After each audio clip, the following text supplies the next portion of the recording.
Hello, good evening, good morning, wherever you are in the world.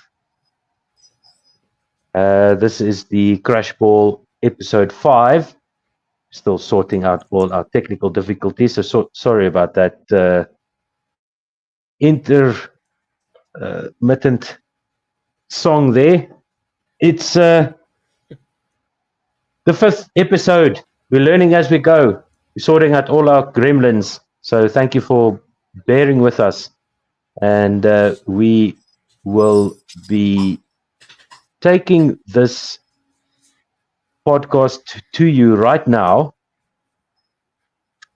talking about the third game for all the teams in the Rugby World Cup.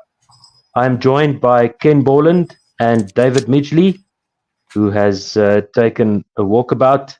Once again, the gremlins creeping in, but we are here. We are determined, and we'll see if we can get this one into the can. Ken, how are you doing? Evening, Otto. Good and you. Enjoyed that lively bit of rock to start the podcast. Get us up and motivated for what should be an epic Springbok weekend. Yes, indeed. So this is the Crash Ball podcast, episode number 5.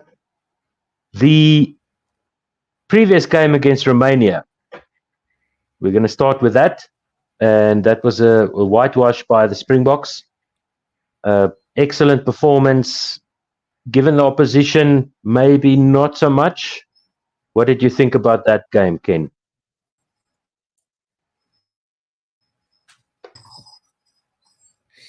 Yeah, I thought it was pretty good. Obviously Romania are a tier 2 or tier 3 nation, so we shouldn't read too much into it. But for me, the big focus of that game was the hooker question. With the injury to Malcolm Marx, the really controversial decision of the Springboks not to replace him with another hooker in Joseph Dweba, to bring in Flower of 100 Pollard instead. I'm sure we'll chat more about that later. But what that means is that Bongi Mbonambi is the only specialist hooker left in the squad for the World Cup. And Deon Fourie is obviously going to back him up. He's obviously played a lot at hooker, but more at flank lately. And surprisingly, Marco van Staden is the other hooker. That was news. That was news. Quite a surprise. Yeah, that was news to me as well, because apparently Marco van Staden was groomed as a hooker at the Bulls before he moved into his flank position, and he looked good. Deon Fourie has played at hooker for the Stormers. He hasn't had that job at the Springboks, but both of them look really good with their line-out delivery, because that's really, these days, with the nature of the scrummaging laws and such, you need a hooker that can put the ball into the line-out and find the jumpers, right?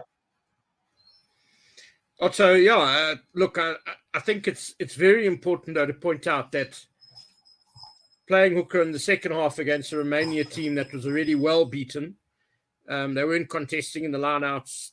Their scrum had already been decimated. So there was no pressure on Fourie or Marco van Staden. It's going to be an entirely different kettle of fish later in the tournament. And, I mean, I cover the Bulls, and I've never once heard Marco van Staden mentioned as a hooker at the Bulls. So, it's look, he's a hell of a rugby player, and he's obviously got the physical attributes that he could be a really good hooker. But, it worries me, and I think it just means that Bongi Mbonambi is going to have to play. He's going to play probably the full 80 against Ireland, and there's going to be a hell of a workload on him come the knockouts, probably. Yeah, the other thing that referee Rudolph and I commented on during this game against Romania was the fact that you don't learn much from a victory like this. But what Rudolph did pick up was that there was some difficulty in finishing off moves against Romania, and thinking again about Jaden Hendricks going for the corner. Jaden Hendricks going for the corner instead of playing to the back line that were open. So he was a little bit eager, but a little bit of white line fever there. There were a few instances where the Springboks couldn't finish off moves. They had penalty advantages, so it didn't really give the advantage back to Romania, but still looking at it with a critical eye and trying to pick out what the work-ons would be against the bigger teams that we're bound to face, and specifically Ireland, which we'll get to in a moment. Those kind of moments are, they could define a game, they could define a tournament. Yeah, agreed, Otto. Absolutely. And, it's a timely sort of reminder as we play Ireland on Saturday. And Ireland are such an efficient team on attack. They gel really well as a unit. Everyone seems to know their role in attack. They just play meticulous rugby. And so, also defensively very good. So, you're right. The Springboks may only get 2 or 3 chances on Saturday, and they can't afford to give those up. They've got to take them. So, yeah, dead right. Certainly room for improvement. Right. Any other thoughts on the Romania game? It was a whitewash. The 0 on the side of Romania, very good after the only the penalty conceded against Scotland. So good defensive work by the Springboks, even if it is against a lower tier nation. Yeah.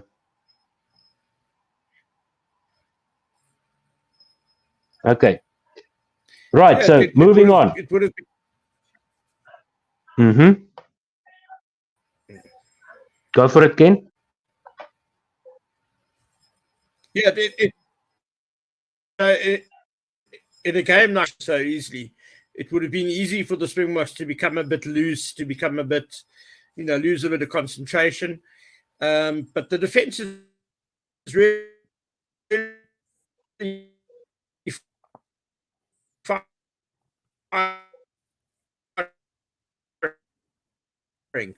at this World Cup so far. Okay, Ken, we lost you a little bit there. We're just going to pause. Can you hear me, Otto? Yeah, oh, you're back. Yes. Okay, so just repeat your statement there. Your point about defense, yeah. I'm back. Can you hear me? Yes. Yeah. Yeah. So, I think Springbok defense certainly seems to have gone up a level at the World Cup, which is very pleasing and obviously absolutely vital as we start to face the big guns. Right. Moving on to our next slide. So we've had the team sheet, the team photo, and it looks like the Springboks will be playing in their more traditional white away kit instead of the checker 60-60, the turquoise or teal. I don't know what you call that. Your thoughts, gentlemen? Because I saw a promo photo today about that showed the teal kit with the Ireland green, and that definitely won't fly as an away kit or a alternative. That's definitely going to clash. So this kit looks closer to the 2019 kit. That's why I've put these two kind of kits side by side. It's something far more bearable for South African fans, and I think also I know, Ken, you've mentioned that you would have preferred to have the shorts as a dark green as opposed to these teal. But yeah, is this not the kit that they should have gone with in the first instance?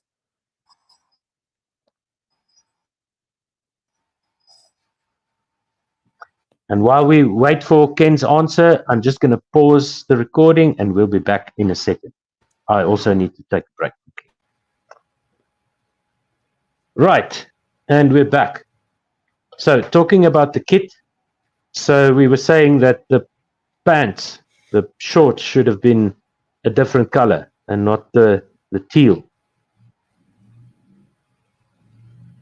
So that teal jersey, yeah. No, carry on, Otto. Carry on. Finish your. Yeah, that teal jersey would have seriously clashed with the green of Ireland. As I mentioned, we saw that composite image of two teams with South Africa in their teal away kit. Shall we call it teal or turquoise? I'm not sure. Anyway, it would have been a mess. So now we have a second alternative away kit. Springboks will be in white tops and apparently in those teal shorts. So let's see what that looks like. We'll just have to wait and see. Give it a chance. Keep an open mind, I would say. No, I'd say I rented last week, so I don't want to remember this week. There's a green gold, so I don't mind. I like the.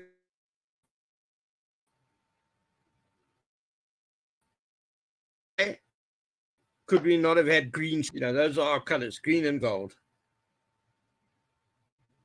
Yeah, so just lost you there for a second. So the green and gold, what happened to the green and gold? Is that what you're saying? Rather go back to the traditional colors, right?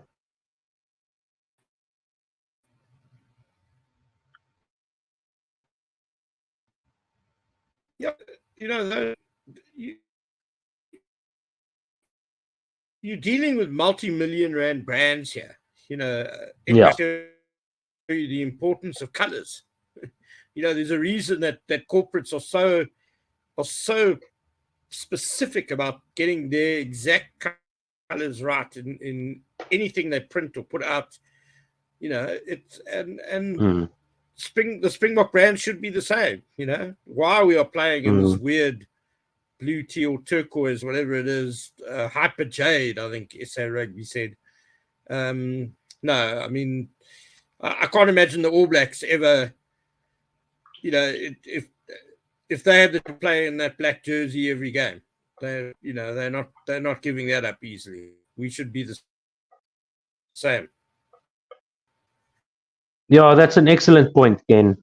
This is just what they would refer to as brand confusion, right? So just very weird. Yeah. So the kit sponsor, the team is sponsored. Another interesting thing I just noted here. So David has still got the ASICS logo on there, but the official kit sponsor is Nike. Am I correct in saying that? Yes. Yeah. Okay. So we've got the ASICS logo still on that white shirt, but that's not the white shirt on the right anymore. Is what? Yes. That's what the Springboks wore 2019 World Cup. That's right. Yes. That's right. You're quite correct. So why? Well, let's see. Couldn't have had the gold trim again, or maybe, the white shorts have always been a Springbok thing. So why not the white shorts? Why do we have to bring this weird color in there? I don't know. Right. Let us know in the comments what you think about this kit, and we'll see how it goes during our next podcast, if we can go through the comments of this podcast. But underwhelming, I would say. Not really on brand, to sum it up, and then we'll move on. Right. So the marksmen. Who's going to replace Malcolm Marx, and why? Why are we calling up Andre Pollard and not somebody like Joseph Dweba, who certainly the third choice hooker going into this competition. He was part of all the preparation, except he didn't make the squad. Yeah, so first of all, my thoughts, it must be absolutely heartbreaking for a guy like Joseph Dweba to be sitting at home, watching Malcolm Marx get injured, wishing him well, but at the same time thinking, okay, they're going to call me. I'm going to get the call up and I'm going to go to France and I'm going to play against Ireland, or I'm going to be in the squad at least. And I'm maybe going to make the team on the bench for the quarterfinals, the semi-finals if we get there. The fact that he's not right now on a plane to France, maybe he is, we don't know. Hopefully he is. But I'm reminded of the situation with a player like Israel Dag for New Zealand, who was sort of on the fringes, playing really well for the Crusaders and just not quite making the All Blacks team when he was sort of rising through the ranks and just couldn't break into that All Blacks team. And I'm always reminded of this because you want to repeat success, and that 2008 to 2016 All Black team, the Richie McCaw-led team, this was a hallmark of that team where the coaches would sit down and have one-on-ones with the fringe players and explain to them why they're not making the team. Why didn't we select you? What do you need to work on? And I was thinking about this. With Joseph Dweba, it has to be his line-out throws. He's a good scrummager. He's a good player. He's an excellent player. He was in the mix. He wasn't picked for the squad. Malcolm Marx and Bongi and Bonambi got the nod ahead of him. And the only reason I could think of was his line-out work. What do you think, Ken?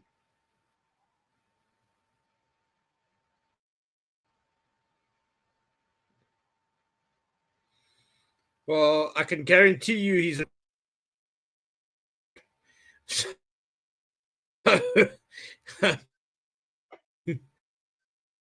yeah,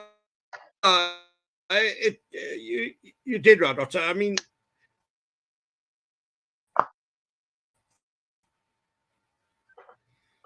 yeah, the Springboks do have these one-on-one chats with players from time to time. That's but good. Joseph Dweba must feel like he's the worst hooker on earth. You know, for the last couple of years, he's been the third choice hooker, as you say. Played for the Springboks, constantly in the squad. And now suddenly they don't have the confidence in him to select him when they need a hooker. This has the potential to actually create. First of all, it's a lot of unnecessary pressure. First of all, on Andre Pollard, because you're saying we are so desperate to have you back that we're willing to bring you in when a hooker gets injured. It's puts pressure on Manie Libbok because he's going to be feeling, they obviously don't have full confidence in me. If the first injury they get, they're rushing another fly half, even though it's a specialist position like hooker. So it's going to upset a third Manie. Fly half. Not only Manie, but also Damian Willemse. Yeah. So, no, look, we all love Russ Naber for the way they think out the box and they do some really clever things. But I think they've tried to be too clever here, and it's a massive risk. It could well destabilize the entire campaign. Exactly. And hopefully, as a Springbok fan looking in from the outside, not being privy to what's going on in there, it looks bad. It really looks like a mess at the moment. And hopefully there's some conversations between the coaching staff, the man management, as they talk about, just to sort out all these issues and to make the entire team understand why these decisions are being made, because it seems bizarre to me. It is such a specialist position, especially the line-out work. Now you're putting guys into that position in World Cup games. Dion Fourie has played a little bit of hooker here and there for the Stormers. Marco van Staden, I've never seen him with a number 2 or a number 16 on his back for any professional team. And I might stand to be correct. I stand to be corrected. And apparently there has been some work done with him at hooker at the Bulls when he started his career and he decided to move to flank, or he was moved to flank, something like that. This is just, well, we just need to see how this plays out, but it's not. It doesn't look like a team that's got it all together, like we like to see. So, any other thoughts on this, Ken, before we move on?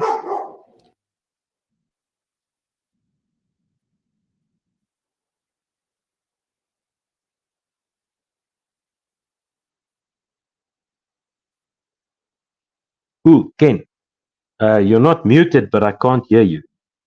Let's just pause. Okay, and we're back. And Ken, you were talking about this whole situation with the replacements before we move on to the next one. Yeah, you know, cricket a couple of years back had their whole SJN process where, you know, weird selection decisions were put under the microscope, especially when it came to Black African players. And I fear that, you know, in a couple of years' time, when rugby goes through a similar thing, if they do, this will be a moment that will be brought up, because it's patently unfair to Joseph Dweba. And it also means that, you know, Bongi Mbonambi is going to have to play practically all of the knockout games, start to finish. And look, he's world class. I think that's one thing that has maybe been forgotten in this whole debate, that obviously losing Malcolm Marx is a hell of a blow. But, you know, Bongi Mbonambi might be the second best hooker in the world. So, you know, he's entirely capable of doing a great job for the Springboks. Yeah, I mean, there's no debate about that. I think the player that you lose in Marks is, I would say,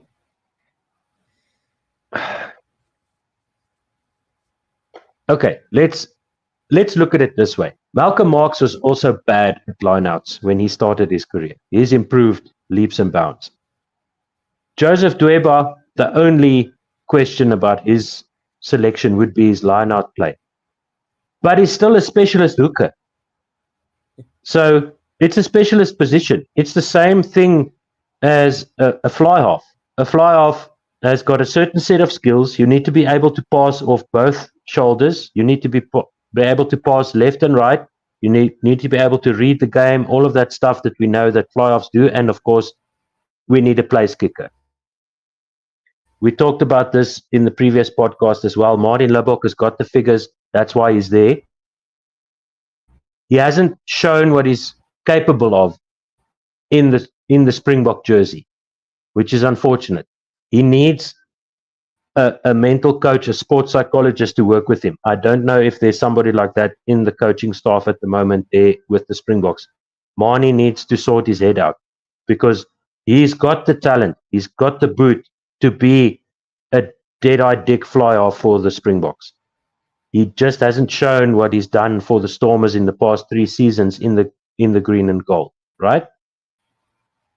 And I think a lot of the criticism towards Marnie comes from people who don't watch a lot of the domestic or the URC games.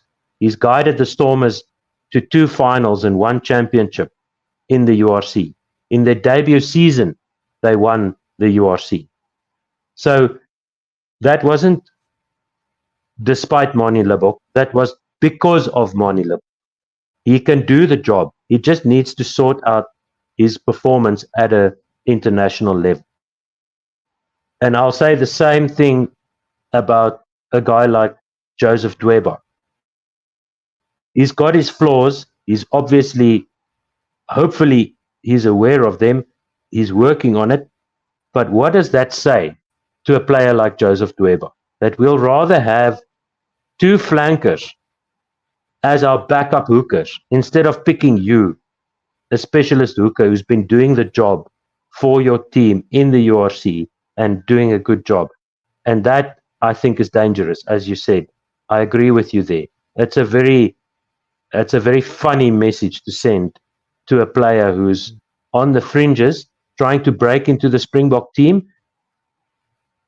Yes, it's unfortunate that we have the injury to Malcolm Marx, but then what does that, hopefully, once again, hopefully somebody's talking to Joseph Dweba and explaining to him why he's not there, why he hasn't, maybe he is already there, hopefully he is already there, but hopefully somebody's talking to him and explaining to him why this decision was made, because to me, as an outsider looking in, it's bizarre.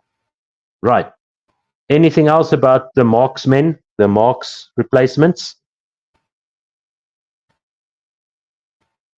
Before we move on.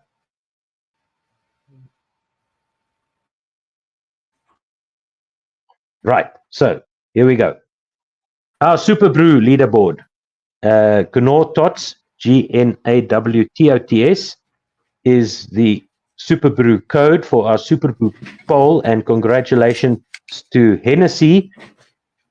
I don't know whose pseudonym that is. Our top 10 looking a little bit different. Lots of movements going on there, and I'll hope to soon join that top 10 there. And Ken, you fell right the way out. You're not even in the. You were number 3 last week. You're not even in the top 10 this week. What happened? Did you pick Australia or? I did actually. Funny enough, I did pick Australia. Yeah, you've roared up the charts while I've plummeted, Otto. Yeah, it's a sad state of affairs. Hopefully rectified this weekend. Right.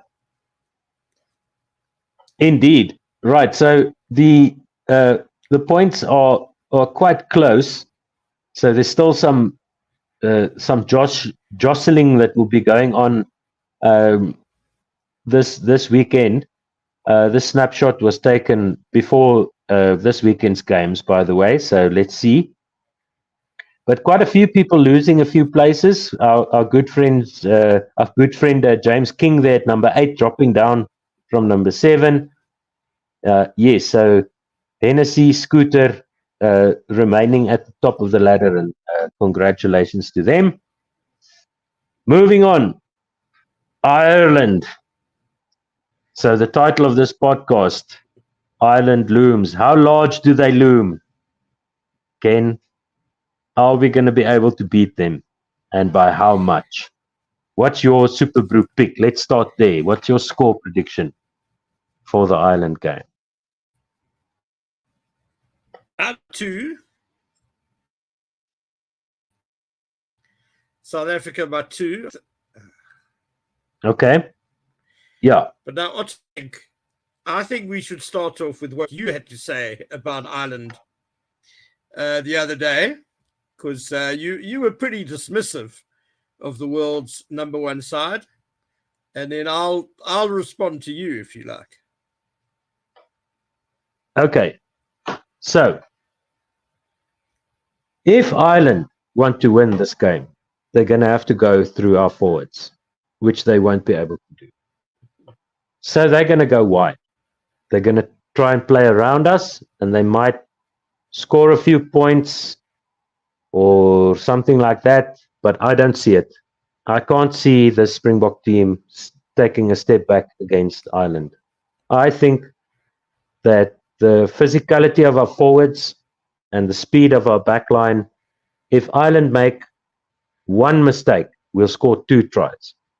That's the type of confidence I have in the Springbok team. That performance against New Zealand, the way we played against Scotland, the way we absolutely demolished Romania, I think this is our trophy, and it will be up to the other teams to come and take it. I think that when I look at the when I try and do my super group predictions, I look at the bench of both teams. So I can't see how Ireland are gonna. What are they gonna do? Because they've got no answer to the Springbok team. That's my honest opinion, and I'm sticking with it. So Booker by between 8 and 15. If Ireland can if Ireland can stay with us by the time we bring our 7 forwards off the bench, if they are less than 8 or 9 points behind, they might have a chance to sneak it at the death if they can try and get around the quickest backs in world rugby at the moment. James Lowe versus Makazole Mapimpi. That's Mapimpi. He's Colby versus they. Okay, well, whatever. I mean, we've got that. Colby, we've Orange, yeah. Once again, they'll have to go wide. They'll have to stay away from our forwards, because if they try and take us on up front, they're not going to win this game. That's my opinion. So I can't see Ireland competing with this Springbok team. Forget the rankings. This Springbok team is just, every time I see them play, every time I hear them talk, it's just, this is the only thought that's in my mind is, this is our trophy, come and get it. And that will be the attitude I think that the Springboks will play with, and I can't see Ireland getting past this. They're going to have to play France, who will top the other group. That's my prediction. Ooh. Otto, that's a strong take. I think you're seriously underestimating Ireland. I think Ireland could match us in the set pieces, scrums and lineouts. In fact, I think they'll target our lineout a bit, put us under pressure there. The fact that the Springboks have decided to do something as extraordinary as a 7-1 bench, to me shows that they're worried about Ireland, that they need to do something different, something special to actually win the game. And for me, if there's parity in the set pieces, then the biggest danger that Ireland pose is their continuity. Their quick ball at the rucks. They just go ruck to ruck, quick ball, keep building, keep putting you under pressure. They've got such an efficient game with ball in hand. So I think that's the main reason we've gone with 7 forwards, because we're going to really target the racks. You've got Marco van Staden, you've got Kwagga Smith, you've got Dion Fourie off the bench, and all very quick players, all inside flanks. In the starting lineup, you've also got Jasper Wiese, Sia Khaleesi. It's kind of a hybrid role for him. Stephen Kitsoff, we've seen, can be effective at the breakdowns as well. So the Springboks are going to try really hard to not allow Ireland to get that quick ball game of theirs going. That's going to be the key for the Boks. If Ireland do get quick ball, they've got a rack line. I mean, Gary Ringrose is a great outside centre. Bundy, he's a real force. That's a dangerous guy. Mac Hansen is kind of in that Lawrence, Cheslin Colby mold with really fast feet. James Lowe, the New Zealander, great try scorer. They've got one of the great fly halves and Johnny Sexton. And then on the bench, they've got quality, I think, coming off the bench. And Sheehan is a hooker. Finley Beerlam has done well at prop for them. Ian Henderson is a British and Irish Lions lock. Conor Murray, one of the greatest scrum halves. His game management in that final quarter could be crucial. Robbie Hennessy is like the rising fly half star of British and Irish rugby. So I think it's going to be a hell of a game. I don't think the Springboks are going to find it easy at all. I agree with that. I think it will be close at the end. I see a situation where either team might maybe take an opportunity, get a lead, and then the other team just clawing it back. I think it's definitely in the Springboks' favor. I wouldn't want to face this team. I don't know how I would coach a team against the Springboks. Let's just go to the bench there. So on the bench, I mean, come on. This is how do you? Yeah, okay. You said your piece, Ken, and we'll see how it plays out. I think it will definitely be who takes their opportunities, who goes for it, and the plans that come off that one move, that one set piece move, that one opportunity, one knock, one missed tackle. It's going to be an epic test match, but I don't see Ireland beating us. I'll be very disappointed if. Look, I always say this: if this Springbok team plays to their potential, they can beat anybody. If Ireland play to their potential, they might push us close to the end. It might come down to a penalty kick. It might come down to a referee's decision, something close like that. It's gonna be very exciting to watch. I cannot wait. I literally cannot wait. I'm not somebody who. I try to live in the moment and not wish the time away, but it's going to be 9 o'clock tomorrow night, South African time, when we broadcast this game. That's going to be fun. I'm gonna love it. So let's just quickly go through this Ireland team and look at the bench there. They've got, like you said, Conor Murray on the bench, Robbie Henshaw on the bench. Those are big names. I mean, that's a serious bench, and that tells me that Ireland are going to try and go around us. They're not going to try and go through the Springbok pack because they know they won't. They're going to try and spread the ball from side to side. That's how they beat us the last time, right? When we played them in the November series last year, I think. They just kept switching play from side to side, trying to outstrip the defense on the edges. Oh, but they still got they've got a tempo for them. Yeah, very formidable starting pack. Yeah, O'Mani, Van der Fleer, Doris at number 8, Byrne, Ryan at the lock, and that front row. But these are players that we know well. I think that the Springbok guys will be ready for this one. It's gonna be juicy. It's gonna be awesome. Anything else about Ireland, South Africa?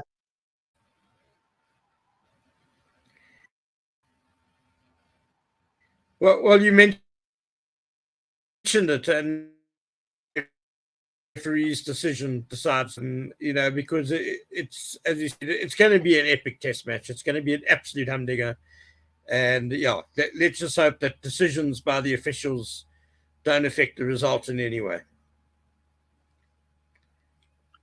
Yeah, I'm on pleased that to see point, that Ben O'Keefe, I believe, will be the referee. Yes, yeah. So he's a Kiwi, so that might count a little bit in nobody's favor. We'll see. Hopefully, he makes mistakes when Ireland have the ball. Right. So we move on to the Springbok women. They beat Kenya quite convincingly last weekend, and then coming up on Saturday, the 23rd of September, if you are in the area, that's going to be a special game. Man, I wish I could be there. The Barbarians are playing against the South African women. The women Barbarians against the South African women. I hope they broadcast that. I haven't checked the schedules and stuff, but they better broadcast that because that is something special. So if you can get there, go to the Athlone Stadium on the 23rd of September at 4:30. Go and watch the Ladies Barbarians against the Springbok Women. Man, that is something special. The Barbarians are in Cape Town. Yeah, and also it's a Barbars team that contains some real legends of women's rugby. They're New Zealand World Cup winners. They're ladies from England, Scotland, Italy, Spain, some real top class names. So that's going to be a great game, no doubt about it. Yeah, if they broadcast that, I'm definitely going to record that. And I'm very sorry that we're not going to broadcast that and do some live commentary on that because we'll be gearing up for the Ireland South Africa game. But that's a failure on our part.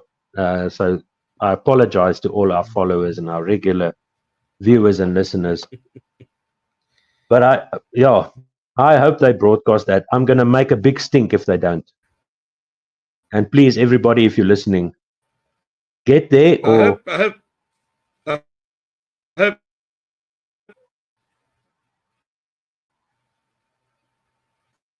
Say again, Ken, you broke up a little bit there.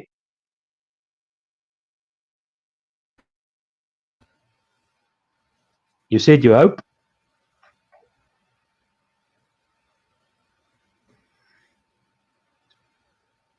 Hi, Otto. Can you hear me? Yes, you said you hope. Otto, are you back? Mm. You can hear me? Yes. Okay. Yeah. Yep. I hope SA Rugby are streaming it or putting it on the app or something. Yeah, and just interesting, the Springbok Women after that Kenya game also played a game against the San Clemente Rhinos in Cape Town on Tuesday afternoon. It was an opportunity for all the dirt trackers to have a run for interim coach Louis Kuhn before he chooses his squad for the WXV2 major competition that they'll be playing, and you've got the fixtures there in October. And they're very interesting in that team. The Springbok team that played against San Clemente Rhinos was one Samantha Else playing at lock, who is Ernie Else's daughter, and she's tall like Ernie. She studied at Stanford University in the States and now plays for the New York Rugby Club. And obviously, there's a name to watch in the future as one of our all-time great golfers, one of South Africa's favorite sports people. His daughter now making waves in the rugby world. No, the Big Easy, and hopefully we'll see her rise and easily take those line-out grabs. And so get behind the Springbok Women. The final warm-up game will be against Samoa in Wellington before they start their pool games the 13th, the 20th, and the 27th for the Women's 15 tournament, which is being played here in South Africa. So we'll shift our focus more onto that as time goes on. And once again, if you can make your way to Athlone Stadium in Cape Town, please do that. And if they're not going to broadcast that game, raise a big stink at Supersport, at hashtag SS Rugby. Tell them what they need to do. This is a big deal. The Barbarians are here in Cape Town. They're probably practicing right now. And then some final thoughts and news, and our Super Brew prediction pool, GNAWTOTS. It's probably late to the party now. We'll remove that one for the next podcast, I think. But that's a good way to see if you are better at predicting rugby matches than we are, and certainly for myself and Ken, that is the case. You guys are better than us right now. And once again, I stay away from the betting sites because of my performance on Super Brew. So if you think you're going to put some money down on a rugby game, just check yourself before you wreck yourself. Get yourself onto Super Brew and just see what's happening there. Yeah. Right, so we've got the Barbarians mentioned there again. The last time the Springbok women played the Barbarians, it was the largest crowd for a women's rugby match at the time, with 30,000 spectators at Twickenham in 2021. So let's go Athlone Stadium. Let's beat that number. I don't know if Athlone Stadium, what's the capacity at Athlone Stadium? I don't know. But anyway, let's get the eyes on the women's game. Also, the club rugby. I'm still trying to get some stats. The club rugby season has ended for most of the leagues, but it will be the final of the Western Cape Rugby Club Championship, Helderberg versus Marties on the 23rd of September. And so go Helderberg, because voetzak the Marties. And then let's talk about Fiji, Wales, or Australia. That pool is very interesting. Wales and Australia are meeting up on Sunday, I think, if I'm not mistaken.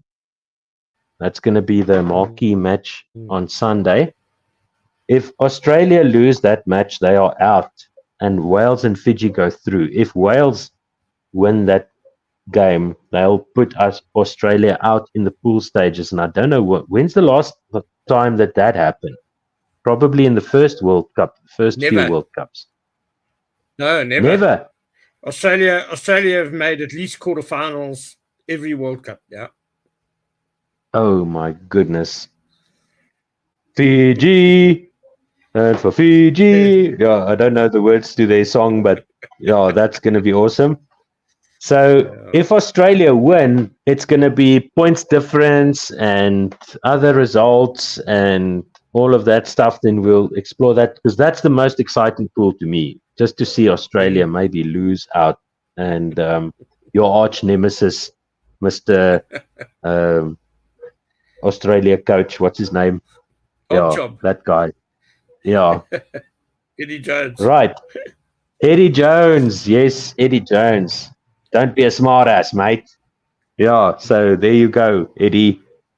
Book your tickets. Yeah, that Fiji side is really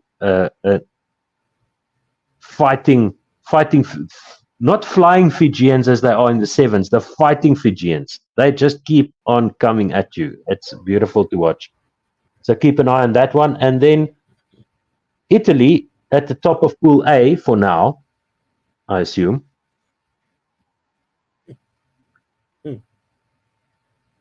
Not for long, yeah. Right. Not for long. They've played Uruguay and Namibia.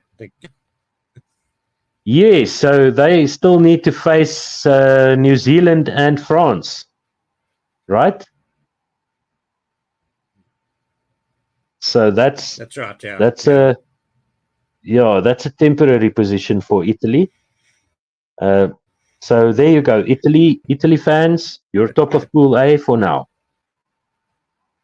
Anything else you want to talk about? Any other rugby news that you've got on your radar? Yes, placeholder. Yeah, insert France here. Yeah.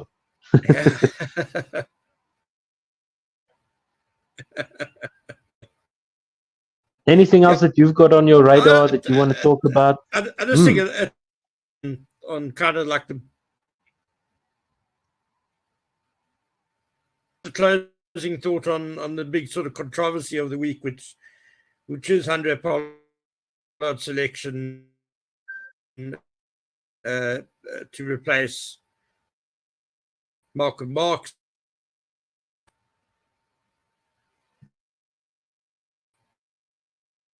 Mm-hmm. Is that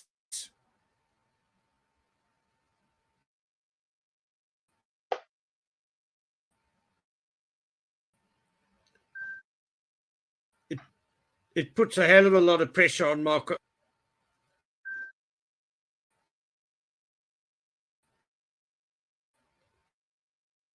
Sorry, Ken, just repeat that thought there. Broke up a little bit. The other Just when you're back, just tell me when you can hear me. Yes, go for it. There you go. Can you hear me? Okay, yeah. I just think as a closing thought, to go back to kind of like the big controversial issue of the week is Handré Pollard being called into the Springbok squad to replace a specialist hooker. And the other side of this debate is that it puts a hell of a lot of pressure on Handré Pollard as well, because he's only played one game for his club, Leicester Tigers, since long-term injury. He's had a couple of pretty injury-plagued years. We don't really know where his game is. And yet he's got to come in and be the so-called savior of the Springboks when we don't know his form. So it's going to be interesting to see how that whole issue turns out. But I don't think the Springbok management has made it easy for themselves with that decision. Absolutely right. I couldn't agree more. And even Handré Pollard has had some horrific games where he just couldn't find his kicking boots. So that is a lot of pressure. Once again, man management. Hopefully these guys are talking. There's some conversations going on. The team is talking to each other because, as you may or may not know, as a listener, we botched the first attempt at our 5th Crash Ball podcast, and we were talking. You mentioned, Ken, that this could cause a split in the team, and you talked about the reckoning, the social justice hearings that they had in cricket. This could be a bomb that explodes into the face of the Springbok team. I don't agree with pulling Handré Pollard in this situation. Maybe if you lost a center or a wing, I could say yes, I agree with that. But a hooker, and you leave Dweba out, you bring a fly off in, and now you're trying to repurpose 2 flanks to be your hooker. Oh, I don't know. This could get ugly. This could really blow up in the face of the Springboks. Hopefully, they manage that.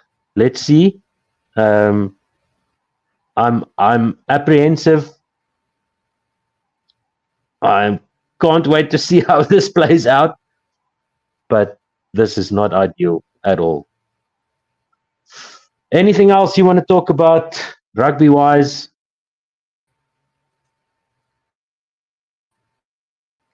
No. Okay. Ken has got a smile on his face, and his connection has gone for a walkabout. So thank you very much for listening to this podcast, everybody. We do appreciate it. We did miss Coach David. He's also having some technical issues. Man, this number 5 was a bad one to get through, but we made it, and we'll definitely put this one online. And thank you very much for everybody listening. You can support us. Just subscribe to our YouTube channel. Ding the notification bell so that you know when we're going live. 9 o'clock South African Standard Time. That's Greenwich Mean Time plus 2 hours on Saturday, the 23rd of September. The big one for the pool stages for the Springboks and Ireland. Who will top the pool? That will be the decider. And who will face France? Whoever loses that game tomorrow night will probably face the hosts in the quarterfinals, and that's going to be a tough assignment. And we'll talk about that next week. But for now, thank you very much, Ken, for joining me and sticking through. Despite the odds, we brought you this podcast, and we love you. Thank you very much. Have a good night. Bye-bye. Thank you, Otto. Goodbye, listeners. Cheerio. Bye.